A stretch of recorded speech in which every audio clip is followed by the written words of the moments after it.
My name is Aaron Ladd, host of the Chief Squad Show here on the Locked On Podcast Network. Finally, the quiet part said out loud. The Kansas City Chiefs wide receivers had some issues with their coach. We discussed that and more on this episode. I'm Ryan Tracy from the Locked On Daily Show. Who is going to be the offensive coordinator? Is Matt Nagy on the move or not? And not only Matt Nagy, I'm J.C. Pearson, but there should be a number of coaches on the move. Who are the Chiefs going to bring in and sign? And I'm Darren Smith. I'm the one media guy who's not going to say anything negative about Lynn Jones. Chiefs Kingdom, stand up. It's the Chiefs Squad. Everything Kansas City Chiefs every week. Breaking down all the big hits and game-changing plays from Arrowhead Stadium. The way only the Locked On Podcast Network can. Squad up. The Chiefs Squad Show starts now. Chief Squad Show is off and rolling in the midweek. We appreciate you making us part of your week. Aaron Ladd, Ryan Tracy, Darren Smith, and J.C. Pearson joining you on this Tuesday in the offseason. And there's plenty to discuss around the league as well as for the Kansas City Chiefs. Remember to like, comment, subscribe, do all those things that make channels successful. We appreciate you boosting us and making us your first listen, as well as the everydayers who check in on every single Locked On podcast here on the network. The coaching carousel continues to spin around the National Football League. We'll talk about that and how it pertains to Matt Nagy and Steve Spagnuolo for the Kansas City Chiefs. Connor Embree is out as the wide receiver coach, and there was some drama around that. That'll be our second segment. Our third segment, was tossed up by Ryan, and I'm going to get the background here that fits for those who are watching on the YouTube audience. I'm going to tap my chest on that one. That's me. We'll talk some running backs, which is my favorite topic for the Kansas City Chiefs, as well as recap wildcard weekend and how that impacted Darren's betting slips over the weekend. Let's just get straight to it, though. The coaching carousel continuing to spin. The latest news was Mike Tomlin stepping down for the Pittsburgh Steelers. That now leaves 9 head coach vacancies and 3 of the 4 teams inside the AFC North. Steelers, Ravens, Browns, Giants, Titans, Falcons, Cardinals, Raiders, Dolphins. Matt Nagy, whose name has been kind of floating around, Titans, and I believe he interviewed for the Ravens job. Does that sound right, Ryan? Which of these jobs do you think is most likely to poach someone from Kansas City? I still think it's the Titans, one way or the other. They did interview both the Chiefs coordinators. I think that says something. And I think the longer this goes on, the fact that we now have a 9th opportunity, it does feel like it's shifting towards the defensive-minded head coaches, which is not necessarily what I expected when this cycle started. So what I thought was going to be a slower period as it went on for Steve Spagnuolo, maybe that brings more interest in teams that want to stick with that tradition. There's a lot of empty quarterback slots around here, so I don't know if Matt Nagy is going to be interested in half of these teams anyway. JC, what you think? There's a lot of openings here, and are there enough qualified candidates to go around? Yeah, there are a number of qualified candidates. I just don't know what teams are waiting for. Are they waiting to see if there are other candidates that get fired, other head coaches that get fired or step down? Playoffs. But once you see the first one go, then I think teams will start panicking and putting together packages for these guys. And, obviously once the head coaches get signed, then they'll start working on the coordinators from there. But I think it's going to be, once it does start, it's going to go fast. And, I think there are a lot of quality names out there. Yeah, I think a lot of people are waiting for Harbaugh. He feels like the Uno or the trump card that's on the table right now, the first domino that's going to fall. And then once he goes, then teams will start going to their backup options. I believe one of the reports today was he's down to 3 teams, and whichever those 3 teams don't get him, they're going to end up pivoting to Kevin Stefanski. There's clearly a pecking order here as far as who teams see as their 1A, 1B, 2, 3, whatever. Darren, what do you make of all the moves around the coaching carousel and how it impacts Kansas City?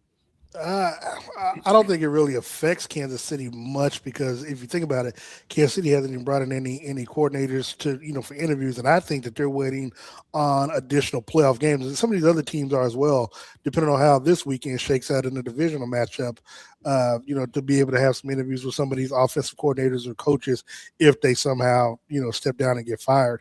when it comes to John Harbaugh, I mean, I think he was a top name, but we still don't know exactly what Mike Tomlin wants to do. I mean, does he want to go on the TV? Does he still want to coach? Because if I'm correct, I think it was his decision to step down versus the Steelers going in the other direction. So I do want to see how that comes around. And this thing with Matt Nagy, I mean, I don't know, because there are a lot of coordinators and passing game people and quarterback coaches that are getting these, getting some of these interviews as well that we haven't heard much about, that we haven't heard a lot of. And so, I would be on the lookout to see who, which of those coaches would get a head coaching gig, because remember, nobody heard of Sean McVay or Mike Tomlin before they got their, before they got their head coaching gigs. And so, Matt Nagy, the only place I can see him ending up at would be Tennessee.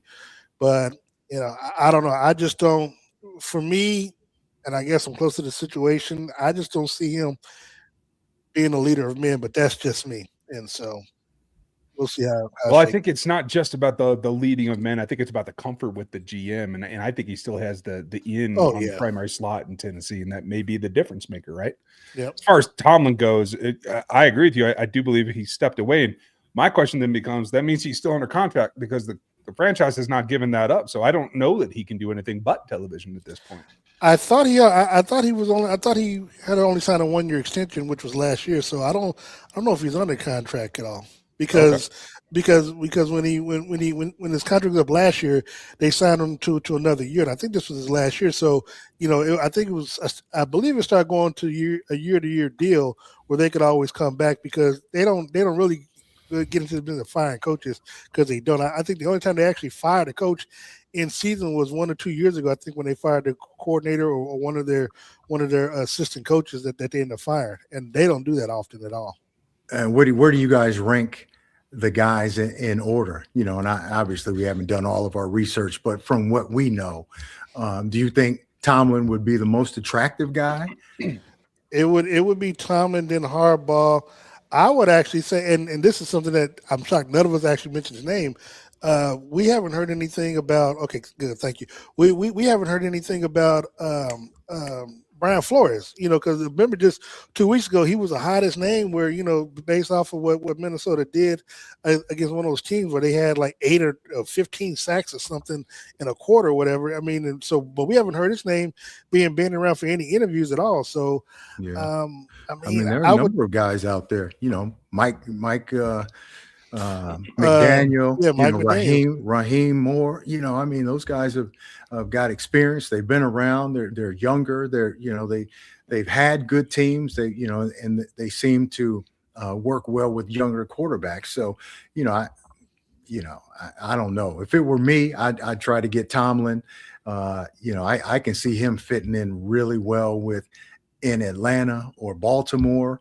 I don't know if Pittsburgh would allow that, but man, I can see him doing real well with either of those franchises. I can look Atlanta. I mean, we already know he would fit in.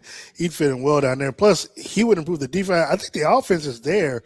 You just got to, I think if you settle on the right quarterback and the quarterback stays healthy, you've got the offense. I just think, defensively, you just, they got to get in tip-top condition and get in shape. But yeah, I think that would work well for him. I'm trying to think of some of these other places, man. I just don't know, because again, I think back to reasons why was Kevin Stefanski fired in Cleveland. Okay, so because so you figure out why he was fired in Cleveland, and you got to you need to talk to some of the players too. But then you think you bring that to New York.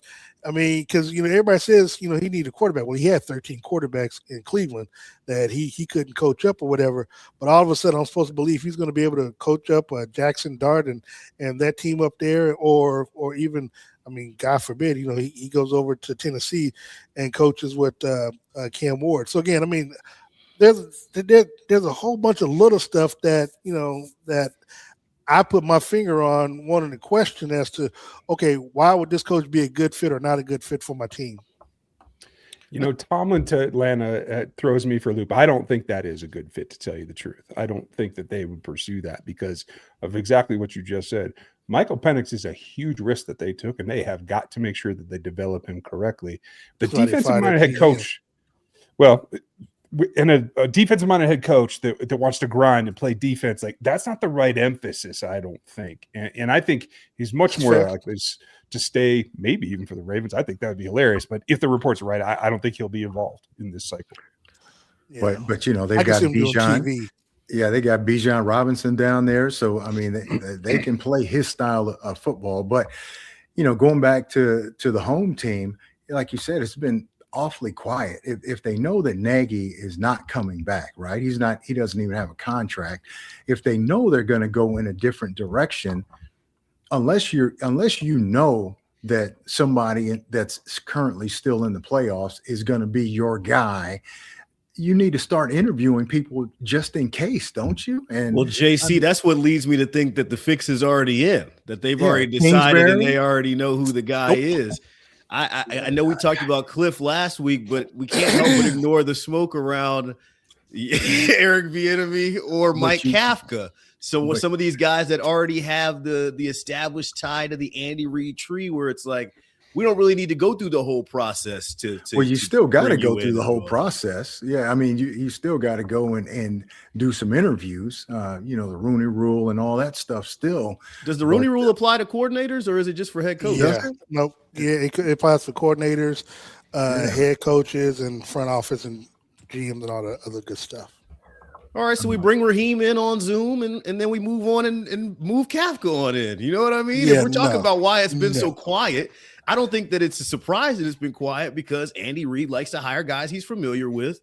I'm sure he already has a short list in his phone or somewhere with guys who would make the move if given the opportunity. This isn't a long process for KC. They've got a short list. They know who they want if Nagy makes a move, which we all think is going to happen. And then all we have to do is flip the switch when the time comes. And that's usually how it goes, unless that whoever they have targeted has other options as well. And now that person has got to weigh his options. Who knows? I honestly don't think this is a very attractive job.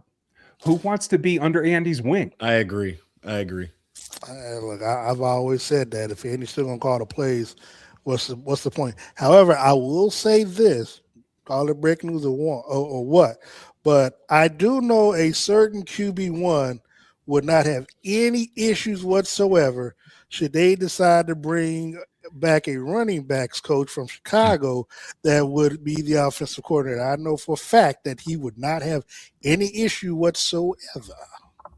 Why you say that? Because I have a very, very, very, very, very good source.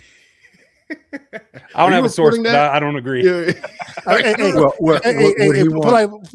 don't have to agree. My source is second to none. Yeah, you know Brittany, you gotta call it a line. Hey, I believe it when you put your money on the line there. So who are you? But so you think he would want EB over Kingsbury? Yes. Okay.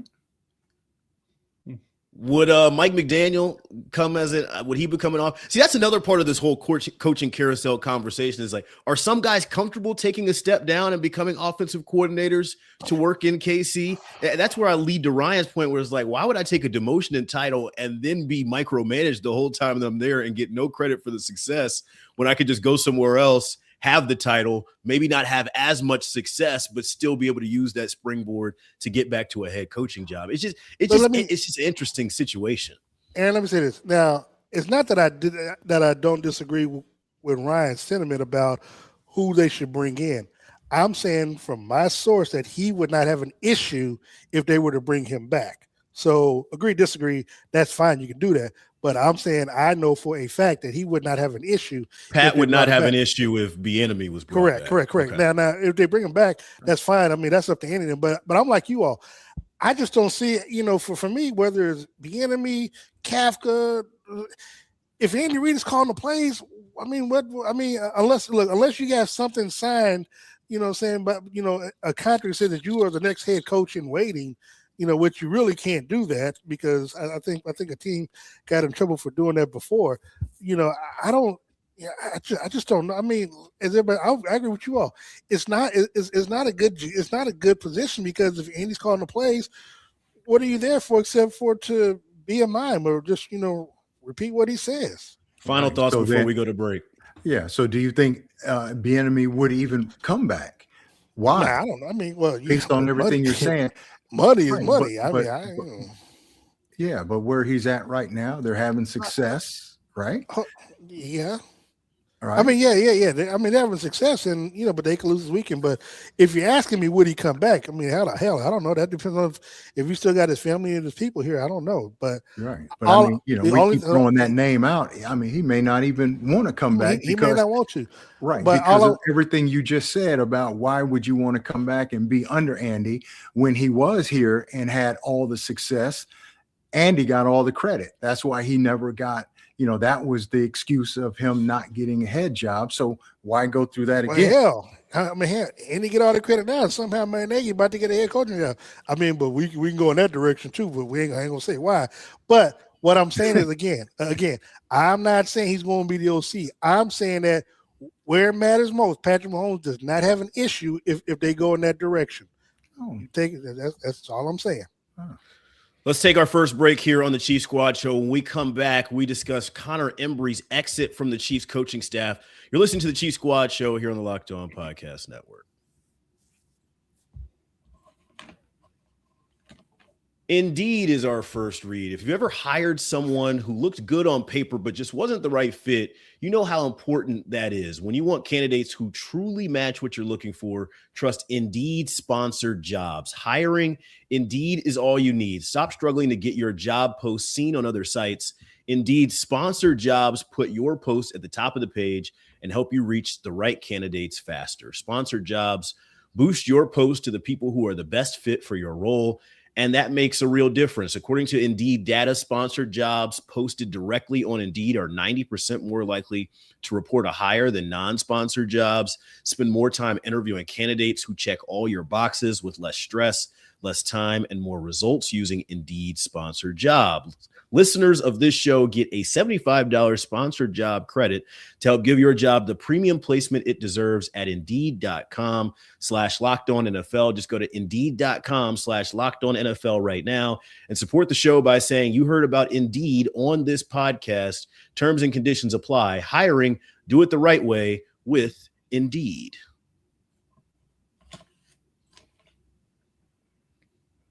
New year, new systems. This is the time when a lot of us look at the messier parts of how we run our business and think there just has to be a better way. And there is. Streamlining your communications is one of the quickest upgrades you can make. That's why today's episode is brought to you by Quo, spelled Q-U-O, the smarter way to run your business communications. Because when your team is reachable, organized, and communicating in one place, you're not just working cleaner, you're creating more opportunities to connect with customers. I love how simple Quo makes everything. Your whole team can call, text from one shared business number so nothing gets missed. Everyone sees the full conversation thread, which makes replies faster and more personal. It's no surprise Quo is the #1 rated business phone system on G2, trusted by more than 90,000 businesses, from solo operators to growing teams. Make this the year where no opportunity and no customer slip away. Try Quo for free, plus 20% off your first 6 months when you go to quo.com/LockedOnNFL. That's QUO.com/LockedOnNFL. Quo,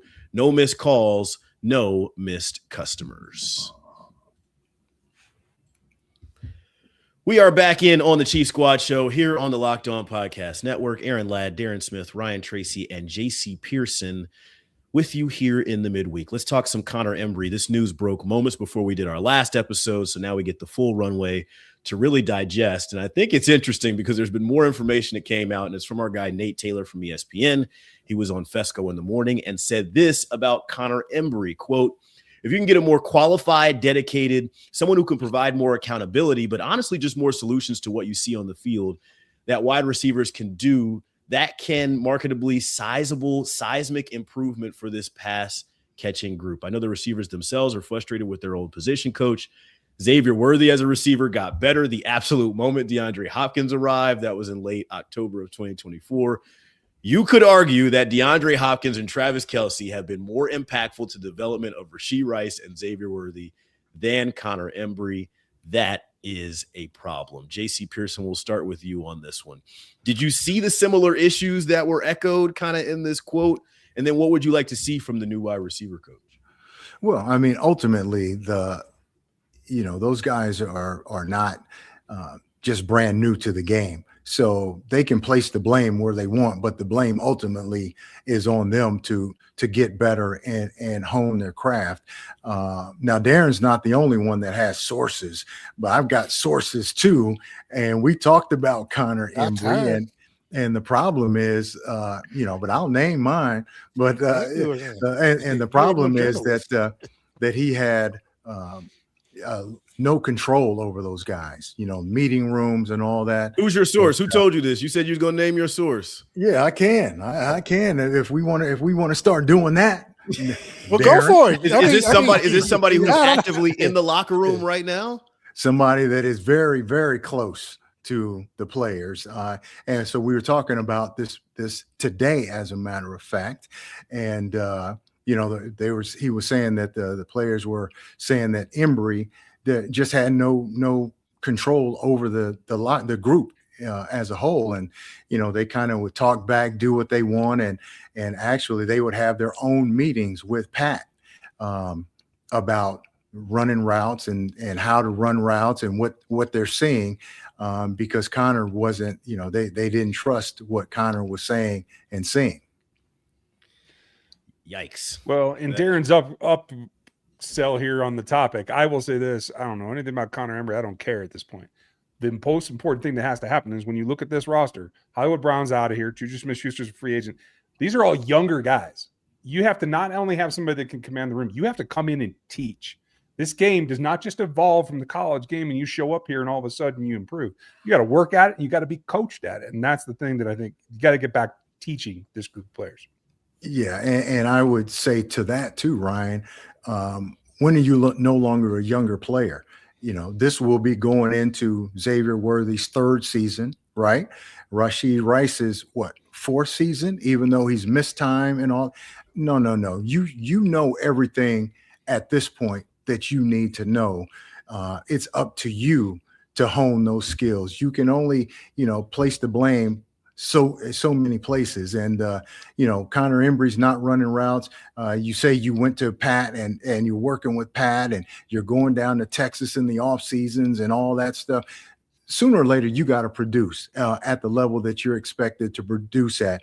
These guys aren't rookies coming in and learning the pro game. They know it. So at this point, it's on them. Darren smiling from ear to ear. He's so happy that you called somebody out. I mean, man, you know what I'm saying? JC old school, you know what I'm saying? The hair finally growing on his chest after all these years. I meant to JC. No, but but no, seriously, to JC's point, I was going to kind of ask the same question, like, when is it the players' obligations to get better? Because first of all, your first, second round draft, but the shift that you're a professional and you're a wide receiver, you should have been learning how to, run routes and do that stuff while you were in college, big time college football, to be able to transfer that to the NFL. And so, granted, I get it. You know what I'm saying? You get there, you got to learn new plays, you got to know X, Y, Z, you know what I'm saying, depending on where you're lining up at. That part I get. But just like JC said, Embree is not down there in Texas when you're working out with Patrick. So, so there are things that you have to do on your own time. You're a professional. You ain't got no other obligations, throughout the week that you don't have to have, outside of the football stuff. So, a lot of times I get it. It is easy to blame the coaches, but, players got to take some ownership on this too. And then if they're saying, excuse me, Aaron, but if they're saying, hey, we learned so much from DeAndre Hopkins and Travis Kelce, well, take what you learned and keep going. Did you just forget what you learned from them? You're talking about how much you learned from them. So you should have what you need. But, there's and why wasn't this brought up last year? You know what I'm saying? Before, or the year before that. This had been brought up. Now, this had been brought up. Let's not act like Connor Embree wasn't on the hot seat the year that they were dropping all those passes. And not inside the building, apparently. Well, yeah, but Aaron, what I'm saying is, I mean, if I remember correctly, I remember Greg Williams. He was either a running back or he was a wide receiver that was a running back. Because I think that's when one of the times when Bieniemy was the OC. I mean, trust me, a lot of people were kind of thinking, kind of like, why is a wide receiver a running backs coach? I mean, again, and this kid, the coach was talking about, I think he came from KU, didn't he? Didn't he come from KU? Embree? Yeah. His dad was a believe his coach dad on the was the staff. connection. John The dad was the Embree. connection. Okay. And, Yeah, and I and think so- he somewhere was. I think he was quality control when Okay, his dad I'm was sorry. here. Well, And I think his dad went to I remember Colorado. somebody was under Beatty out of KU that ended up on this coaching staff as well. But again, I mean, with all the drops, and I'm with you, with all that they had 2 years ago, he shouldn't have been there last year. But even then, if the players actually spoke up and said something to Andy Reid, now we got to look at Andy Reid in a certain kind of way, because Andy Reid will let his loyalty get the best of him, because it literally took D Ford lineup offsides costing the team to a trip to Super Bowl for him to fire Bob Sutton. As bad as that defense was in 2018, had the Chiefs gone to the Super Bowl and won it, Bob Sutton still might have been the DC that following year. This is where I feel like the loyalty question really comes to a head. Why was Connor Embree coaching the wide receivers still after all those drops? To me, this is a leadership and culture move. If the wide receivers are now through their back channels voicing their frustrations about what they weren't getting from the coaches, that to me shows that there just wasn't a leadership or culture of accountability in that room. When you think about Spags and when you think about some of the great coaches that the Chiefs have had, it's all about setting that standard and holding everybody accountable. To me, I could see from the very beginning, Connor was coming in as an inexperienced coach. He was being shielded by the rest of the coaching staff. And you could almost see and feel that in the conversations that we were having with him in the press conferences. And it's no doubt that the wide receivers, if according to JC, and I trust your sources is right, why are we having second meetings on top of meetings? Why are we cutting you out of conversations with the quarterback? That shows an organizational failure just in general. If we're rebuilding from the bottom up and we're getting everybody in staff and on place to be on this Dynasty 2.0, we can't have these weak links in the chain, if you will. We got to have everybody in lockstep and in positions that they're qualified to be in, that they're experienced to be in, and that give us the best position to win. No question. But to that, I would say that winning masks a lot of issues. And, they've been winning. So, hey, we'll figure it out. We'll get back. This year they didn't win. So you got to make some adjustments. You got to make some changes. But, the issue has been there. But I think in Andy's eyes, but we're still winning. Winning hides a lot of issues. And I think that's part of the problem that, things have caught up to him. So if you get the OC that is familiar, if we're first segment, we're saying, hey, Kafka, EB, how about we get a wide receivers coach or a running backs coach? We'll talk about that in the next segment. That maybe is from out of the system and can offer you a bad cop or can offer you a different set of eyes that maybe pushes the units to be the same but different or have a different approach on how they look at things. I'm just trying to find a way to where we're not running it back completely with the same group and the same faces and everybody's familiar and now we're gung-ho and guns blazing for a rebuild. We need to get some kind of difference in there in the coaching staff. I have to say, if the roster has to get younger, then the coaching staff has to get older. I don't think you have time, especially when you put it 2.0 on this dynasty. You need guys with experience that can handle anything and have been there, done that. I think the bringing up youngins should be over on the staff, to tell you the truth. That also has the gravitas too, Ryan. The gravitas and credibility too. So when you go at a player, when you push a player, that the player, look, they might try to argue back, but they're not going to be disrespectful and they're going to listen to what you got to say because they know you've been there and done that. And I think that they're probably going to try to wait till they hire an OC and then hire the position guys. But again, if you're going to hire an OC that is familiar with Andy and his system, you already know who those guys, those possibility of those position guys are. So you might as well go get them before they go somewhere else. And, we lost couple coaches on the defensive side already too. So do you wait until you hire, or if not, if Spags is staying, why haven't they replaced those guys yet? Whittingham is gone and Cullen's probably. Well, let me ask you, JC, if a new coordinator is coming in, and we expect that's the case, do you expect it to be total turnover?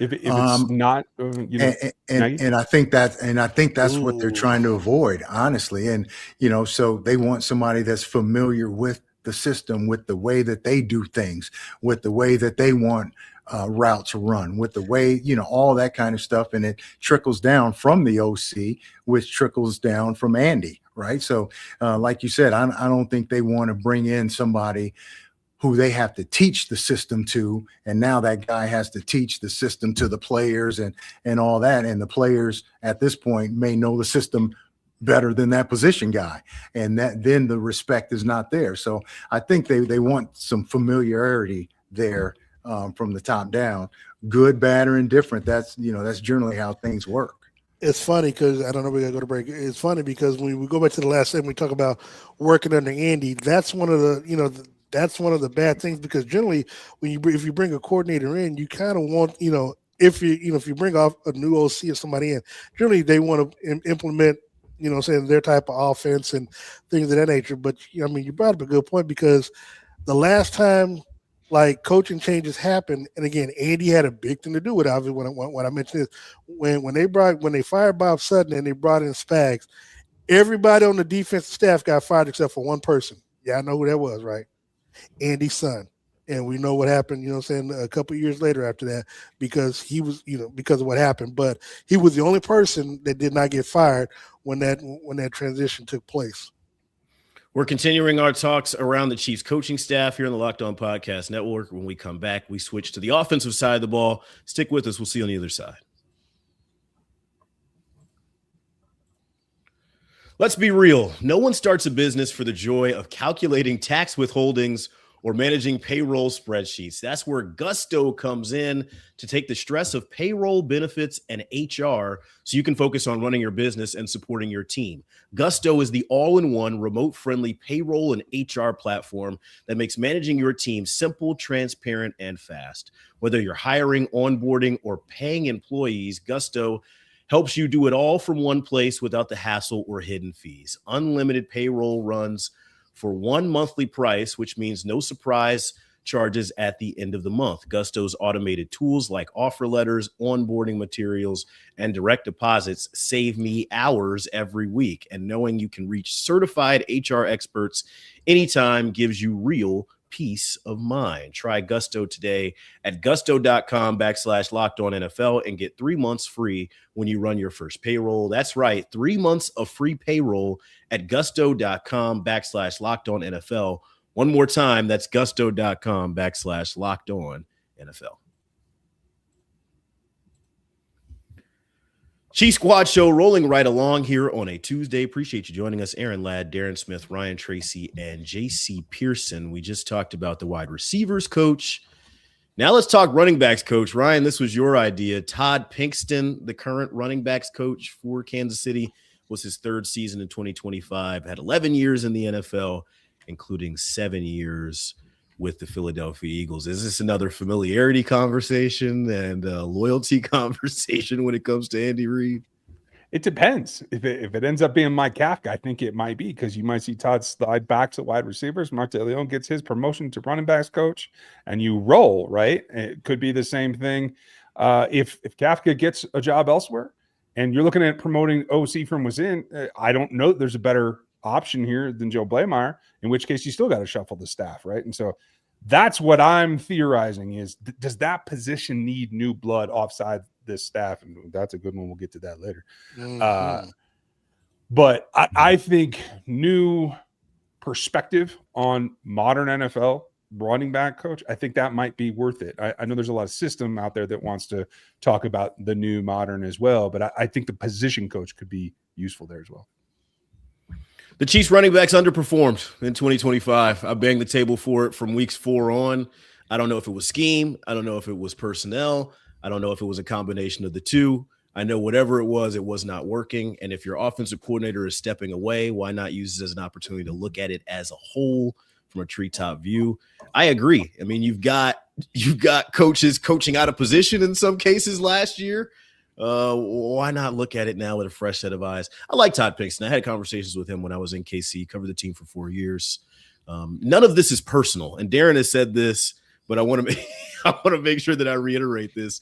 None of this is personal. You know, we don't dislike these people as human beings and think that they aren't, or, you know, whatever. Like, this is all about getting Kansas City back to where we think they should be. This team has the perspective to win championships, and they want to be contending every year. Why didn't they reach that this year? I think the running backs and their shortcomings were a big reason why. I honestly, I mean, I go back to what we talked about throughout the season. I just don't think it was in Andy and Matt Nagy's DNA to run the football. I think a lot of times they had the opportunity to. I mean, we saw the 2 games that they had 150 yards rushing. Like, they could run the football. They just chose not to. I mean, at the end of the day, they were putting themselves in a situation where it'd be, you know, 2nd and long, you know, because or 3rd and long, because by the time they ran the football, you know, I mean, it was just too late for them. So, I mean, to me, I get what we're saying about the running backs. And again, you know, to maybe everyone's point, we didn't get a chance to see enough of some of the other running backs that were on the roster. I mean, I think what we saw, hell, I can't even remember the running backs that were on the practice squad that never got a chance to play at all. So, I mean, you know, outside of Pacheco, who got injured mid-season, you know, I mean, I think we saw Kareem every game, but, I mean, we Damian Pierce we were begging for. Exactly. So, I mean, so it was just like we were signing running backs left and right and putting them on the practice squad, but we never brought them up. And, again, I don't think Andy's system is that complicated to where a running back doesn't know which hole to run through or how to block. But, you know, maybe I'm wrong. And you know, my comment is not directed at Todd Pinkston per se, but, you know, going back to a comment that Ryan made way back ago, and I agree that, you know, I'm not saying if you haven't played that position that you can't coach it, but the best coaches are the ones that have played that position, because, you know, any one of us can go in and learn the playbook and tell guys where they're supposed to go. But what do you do when you get there? What's the best way to get there? What do I do when I see this guy? You know, what do I do when I see that guy? How am I supposed to step? What do I do? Where's my hand placement when I'm blocking? All those things, all those little things, fundamental and technical things, you know, as a coach, if you've been through it. So like I said, anybody, offense or defense, you know, they can line up and say, hey, cover 3, you know, linebacker, you buzz to the curl, the strong safety's going to the flat, you got deep outside, deep, you know, anybody can tell you where to go. It's how to get there, how to be most effective when you get there. What are you supposed to be saying? And, you know, a comment that Darren made earlier that, you know, we start watching that, you know, Pacheco runs hard, he's intense, all that, but he seems to miss the hole. Right? He seems to run into the back of his blockers. Now, maybe if Todd may have been in that instance before as a running back, he can tell him, hey, you know, you set the guy up this way, now step here, slide, then burst. Don't just get it and run as fast as you can. You know, those little things. And I'm not saying that Todd didn't try to teach that, but I'm saying, you know, I agree with Ryan in the point that I think some of the best coaches are the ones that have played the position that they're coaching. Here's the piece that I'm asking for, JC. Can we get somebody that has the gumption to speak up in the coaches meeting and say, hey, this isn't working, or pound the table and go back? And it seemed like the coaches, and maybe this is me trying to fill in the gaps with what went wrong this year, we were so dead set on this is the game plan and this is how we're going to win.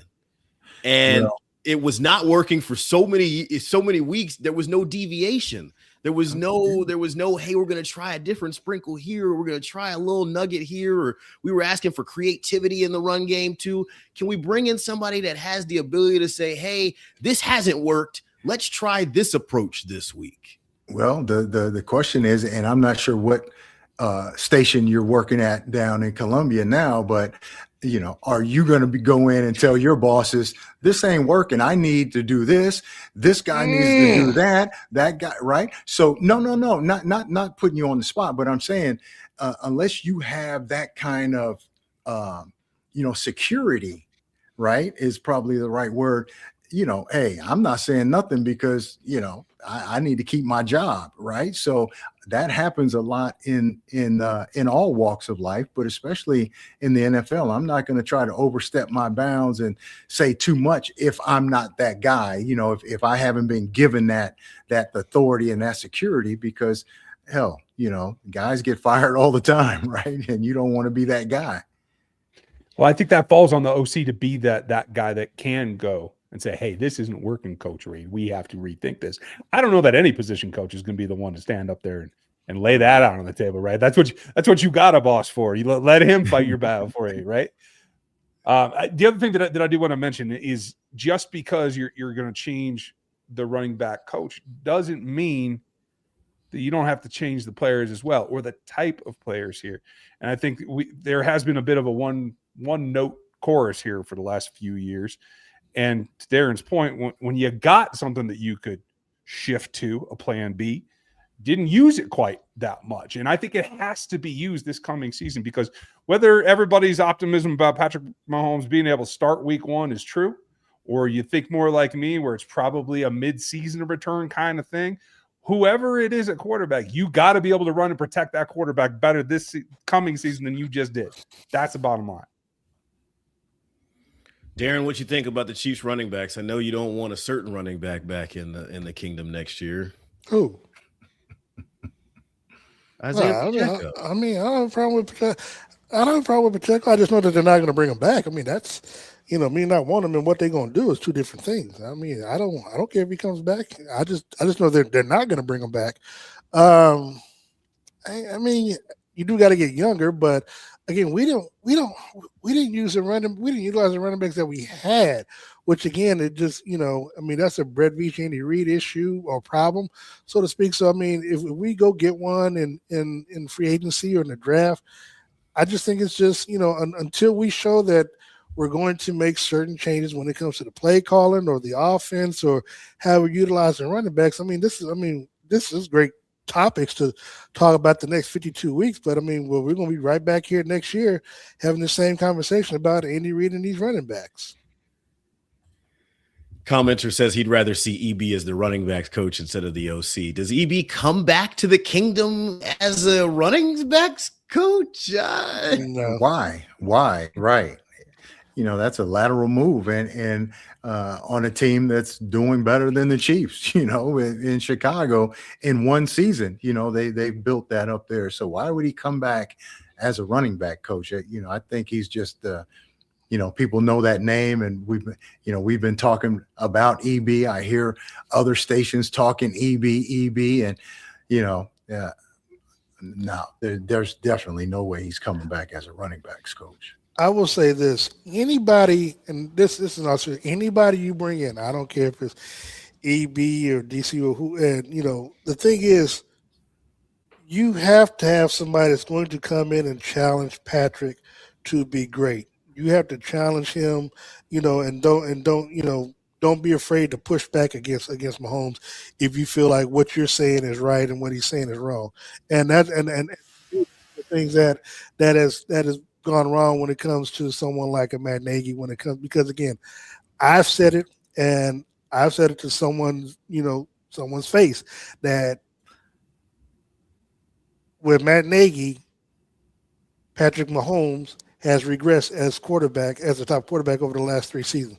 Now, he's the most accomplished, yes, but he has not been anywhere near the top quarterback these last 3 seasons, and it's due to the lack of aggression, the lack of challenge of Mahomes, and if you bring in Kingsbury or anybody else, if you're not going to push Patrick to greatness, this run for the Kansas City Chiefs is over with.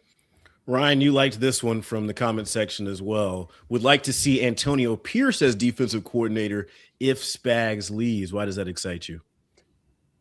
I won't say that it has to be DC either. I would say, if you happen to have an opening somewhere, Brendan can go back to the D line, and you're just going to coach up these linebackers that you got to get more performance out of. I love that too. Let's just keep it simple, right? We don't have to reinvent the wheel here. But I like it because since Frank Clark's departure, I feel like this front seven has not had an edge to it. They need some nasty. They need some go get after it. And I think the coach can provide some of that. And I think Antonio Pierce has it in spades. But you definitely got to get, but to your point, you need to add some players that fill in that Frank Clark void because they definitely don't have that. Yeah. Let's take our last break here on the Chief Squad Show. When we come back, we will relive what was an incredible Super Wild Card weekend around the NFL. You're listening to the Chief Squad Show here on the Locked On Podcast Network.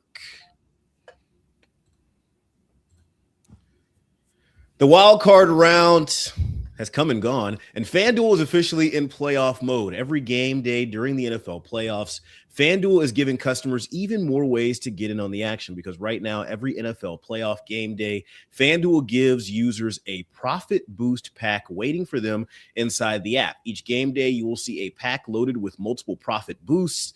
You can apply to bets you like the most. Open your profit boost pack first thing on game day and see what boost you want to apply. The boosts let you lean into your game day instincts.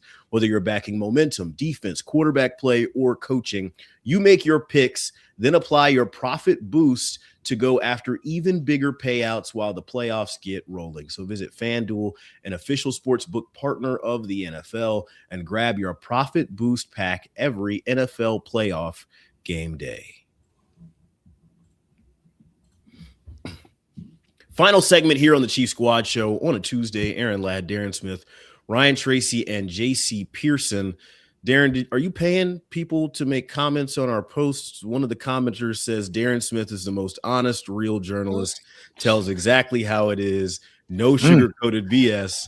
In parentheses, I am not related to him. Yeah, I mean, yeah. No, I think that's your account. No, I think that's your account. I think you did that over the break. I think Darren did that. Actually, hold on. Actually, I got our screen full screen so I can see everything. So no, I can't read any comments, but I will now. Okay, we'll see. I mean, you typed it now.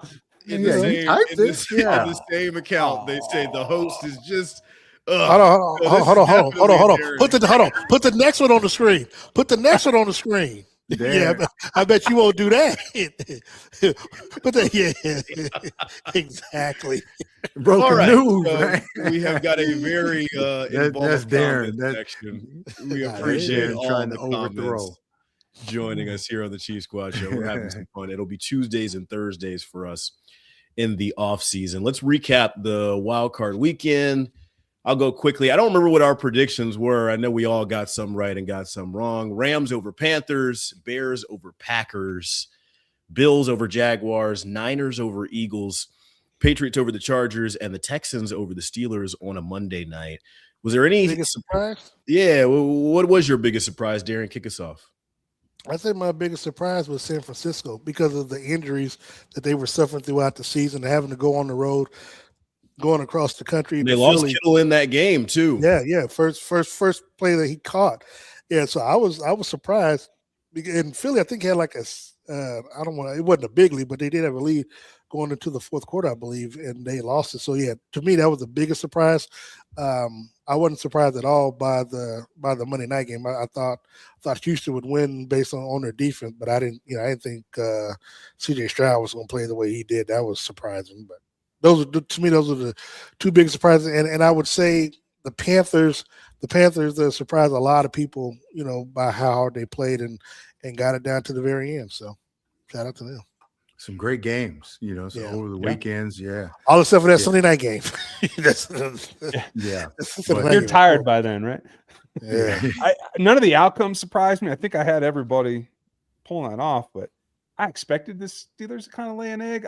I thought the Chargers would show more, to tell you the truth. I thought Jim Harbaugh would have them ready, to tell you the truth. I thought that was going to be a close game. We can turn the page now to the divisional week and the divisional weekend, and I think the one that has a lot of Chiefs Kingdom kind of in a tizzy is this Bills-Broncos game. Who do we exactly root for when it comes to Chiefs Kingdom? Oh, I'm going with Denver all day on this one. You're rooting for the Broncos. Well, not that I'm rooting for. I just think they're going to win. I think, first of all, we talk about how the Bills don't have anybody on offense besides James Cook. and just he and Josh Allen. Well, we know Denver in that altitude is one thing, but they have Riley Moss on one side and the reigning defensive player of the year, Pastor Chen, on the other. And they also have, and mind you now, they beat Buffalo earlier this year as well. They will get after and hit Josh Allen. So the stuff he did against the Jags, that ain't happening 2 weeks in a row. Yeah, my fear about Denver is just offensively. Which Bo Nix version are we going to get? Are they going to be consistent enough? Are they going to put enough points up against Buffalo? I think Josh Allen looks around and says, I'm the best quarterback remaining in the AFC. I might be the best quarterback remaining in the NFL playoffs. This is my best shot at getting a Super Bowl title while Lamar Jackson and Patrick Mahomes are on the sideline. It's now or never if you're a Buffalo fan. And I said this on the radio early today, and I'll say it again here on our platform. I don't know if Sean McDermott is safe. I don't know if he's safe. They've done enough to get to this position time after time after time. There are no more there. The rest of the elite quarterbacks are out. What's your excuse if you don't get it done this year if you're Buffalo? I don't know if he's safe necessarily if they go out in embarrassing fashion. Are you talking about elite as in the AFC or just overall? In the AFC or maybe overall? No, I don't know. I mean, Matthew Stafford's going to win the MVP, so I wouldn't go there. But no, I'll let somebody else touch it before I go. Yeah, JC Ryan. I think you can make a case for everybody that's left, really, and that's a great thing for the league. I mean, there's such parity this year.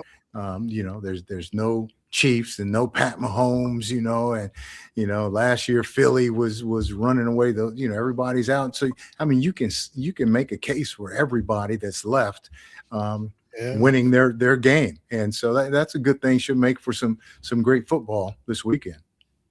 I'll tell you, I hope that Sean McDermott is safe here in a little bit. I hope that the Bills go on to win it and take advantage of this window, because I want him to relax, because I think Patrick Mahomes comes back.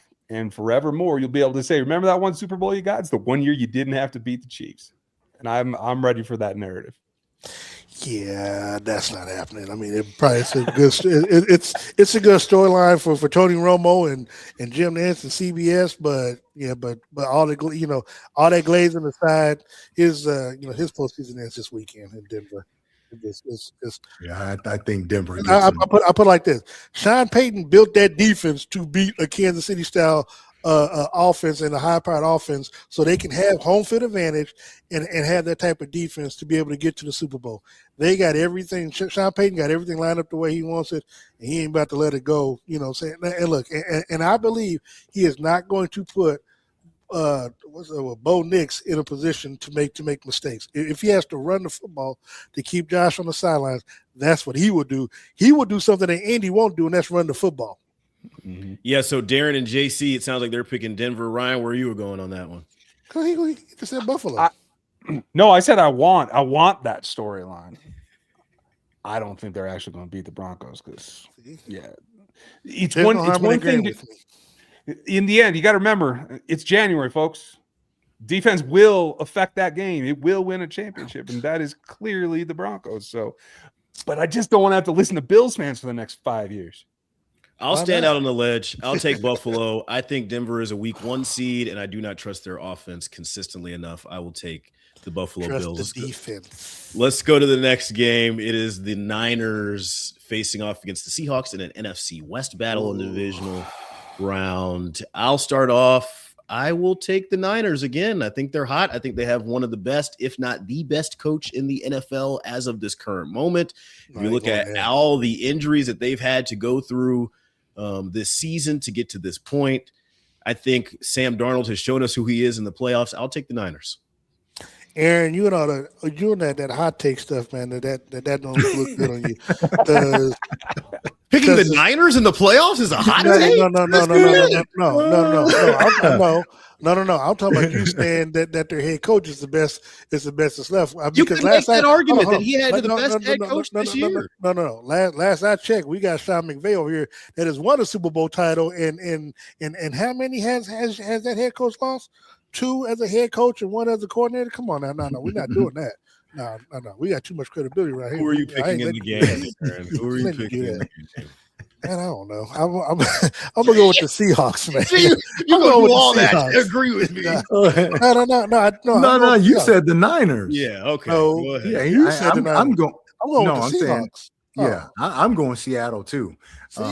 It's at Seattle, but these are division opponents, rivalries. They know each other inside and out, both sides. But they played week 17, week 18.